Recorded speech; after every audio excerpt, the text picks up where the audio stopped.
মা তোর কি হইছে? আব্বা, আমার কেমন জানি লাগতেছে। হাঁসের ডিম আর মাশরুম খায়া মাথা ঘুরতেছে। কে দিছিলি এই হাঁসের ডিম আর মাশরুম? আমার মাইয়ার এই অবস্থা যে করছে তারে আমি মাটির তলে পুঁতা ফেলমু। বাবা গো, জঙ্গল থেকে এক মাশরুম বুড়া আইসা দিয়া গেছিল। কোন দিকে গেছে? আজকে তার হাড্ডি মাংস আলাদা করমু।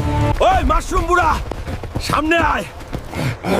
আমার মাইয়ারে বিষ খাওয়াইছস, আজকে তোর মাশরুম ভর্তা বানামু। এত চিল্লাস কেন?